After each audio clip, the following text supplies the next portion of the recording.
Hello everyone. हम लोग यहाँ पे पढ़ेंगे आज बिहार बोर्ड वर्ग 8 का गणित। तो इसमें जो हम लोग प्रश्नावली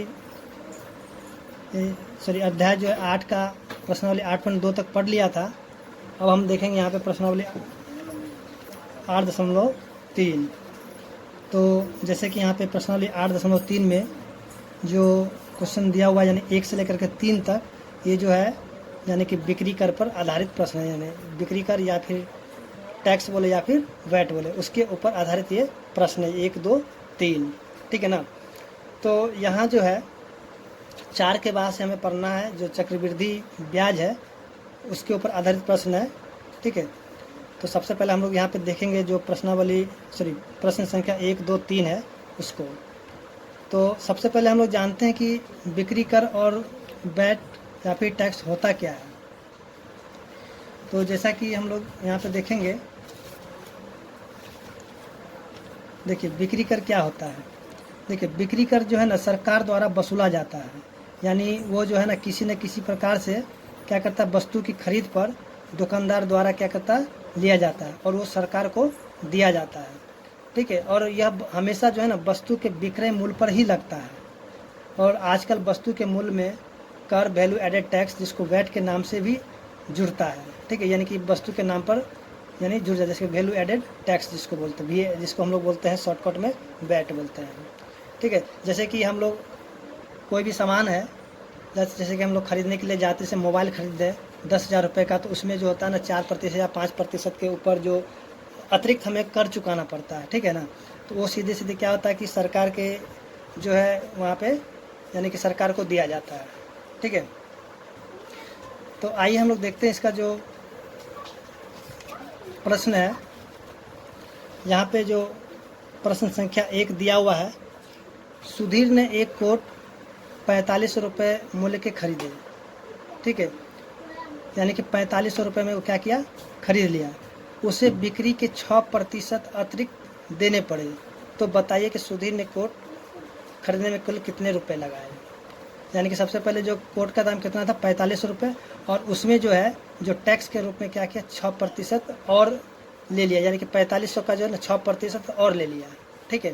तो अब बताना है कि सुधीर ने कोट खरीदने में कुल कितने रुपए चुका है। तो पहले तो 4500 रुपये लिया ही लिया है, और फिर 4500 का जो 6% उसको भी लिया।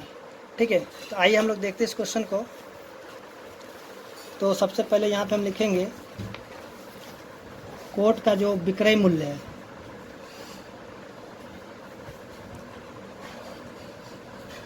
कोट का विक्रय मूल्य कितना है, 4500 रुपये। ठीक है। और बिक्री कर कितना है, बिक्री कर है 6%। ठीक है। तो यहाँ पे जो है अब यहाँ पे बिक्री कर रुपए में हम निकाल लेते हैं, बिक्री कर रुपए में। तो 4500 रुपये का 6%, तो 4500 रुपये का यानी का हमने गुना 6/100।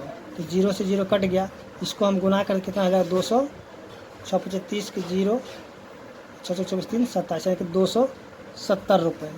तो सुधीर को जो 270 रुपये यानी कि एक्स्ट्रा चुकाना पड़ रहा है। तो उसको कुल कितने रुपये, यानी कि लिखे कुल कितने रुपये चुकाना पड़ा, यानी कि 4500 में 270 रुपये को जोड़ देंगे। यहाँ पे लिखेंगे सुधीर द्वारा चुकाई गई कुल रकम, चुकाई गई कुल राशि लिखें। तो 4500 रुपये तो देगा ही देगा, अब प्लस में इसमें क्या करें, 270 रुपये और भी देगा। तो ये दोनों को हम क्या करेंगे, जोड़ देते जाएगा 4770 रुपये। ठीक है। तो इस तरह से जो क्वेश्चन था यहाँ पे बन चुका 1 नंबर का। अब हम देखें क्वेश्चन नंबर जो 2 है। यहाँ पे दिया हुआ है, एक दुकानदार ने अपनी दुकान से 3 महीने की बिक्री के बाद 45 रुपये वैट के रूप में जमा किया। यदि वैट की दर 4% हो तो बताइए उसने कितनी मूल राशि का सामान बेचा। ठीक है। तो आइए सबसे पहले जो है इसको हम लोग देखते हैं। क्वेश्चन नंबर जो 2 दिया हुआ है, तो यहाँ पे जो है यहाँ पे जो वैट के रूप में, यानी कि वैट के रूप में जो जमा किया गया राशि, जमा की गई राशि,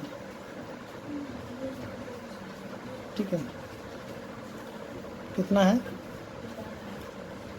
4500 रुपये। उसके बाद जो है वैट का दर कितना था, वैट की दर बराबर 4%, ठीक है। तो अब यहाँ पे मानते हैं, माना कि क्योंकि विक्रय मूल्य पे ही जो है इसको वैट लगेगा, तो माना कि विक्रय मूल्य, माना कि विक्रय मूल्य SP है या फिर X है, ठीक है। तो यहाँ पे जो है प्रश्न से हम देखेंगे तो X का, ठीक है, X का 4%, ठीक है, कितना दिया हुआ है 4500 रुपये, ठीक है। यानी कि X का 4% कितना है 4500 रुपये। तो इसको हम क्या करें, यहाँ पे सॉल्व करते हैं। X गुना में 4/100 बराबर है कितना 4500। इसको हम काट देंगे तो कितना आ जाएगा 25। अब यहाँ पे X वाला कितना आ जाएगा 4500 गुना में हो जाएगा 25। तो X वाला कितना आ जाएगा, दोनों जीरो, 25 पंचे 125 के 5 बचे कितना 12, 25 चौके 100, यहाँ पे 112। तो यहाँ जो इसका आंसर जो हो जाएगा यानी कि 1,12,500। तो यहाँ पे लिखेंगे अतः उसने, यहाँ से देख करके लिख लेंगे, अतः उसने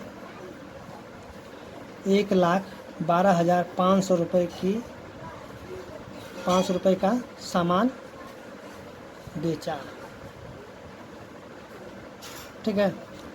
तो इस तरह से हम देखें जो क्वेश्चन नंबर जो कि 2 था उसका भी आंसर यहाँ पे आ चुका है, ठीक है। अब देखते हैं क्वेश्चन नंबर 3 को, जो कि क्वेश्चन नंबर 3 जो दिया हुआ है कि रजिया ने एक दवा विक्रेता का यहाँ से 625 अंकित मूल्य की दवाई खरीदी और उस पर जो है 12.50 रुपये अतिरिक्त कर दिया।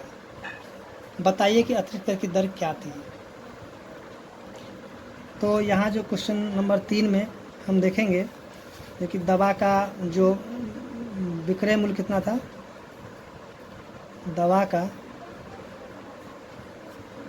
विक्रय मूल्य यानी कि अंकित मूल्य यानी कि कितना है 625 रुपया, ठीक है। उससे कर कितना है, यानी कि ये जो है कर या फिर हम वैट भी बोल सकते हैं, यानी कर या फिर वैट जो भी है 12.50 रुपया है, ठीक है।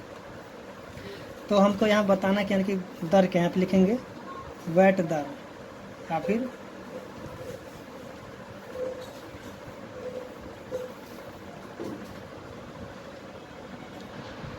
तो यहाँ पे लिखेंगे कर की जो दर जो था कितना हो जाएगा। तो यहाँ जो है वैट कितना है 12.50 रुपया और अंकित में कितना 625 और गुणा में हो जाएगा 100, यानी कि दर निकालना है। तो देखिए यहाँ पे पॉइंट जब हम हटा देंगे तो नीचे में आ जाएगा कितना 100, 100 से 100 कट गया और देखिए 625 को जब 2 से हम काट देंगे कितना आ जाएगा 1250। तो यहाँ पे कितना हो जाएगा 2%। तो यहाँ पे अतः कर की दर 2% थी। तो इस तरह से हम देखें जो क्वेश्चन नंबर 3 था वो भी बन चुका है और उम्मीद करते हैं कि आपको जो है क्वेश्चन नंबर 3 समझ में आ गया होगा। तो अगर आपको अच्छा लगा हो मेरा वीडियो तो प्लीज़ मेरे चैनल को लाइक और सब्सक्राइब करें। धन्यवाद।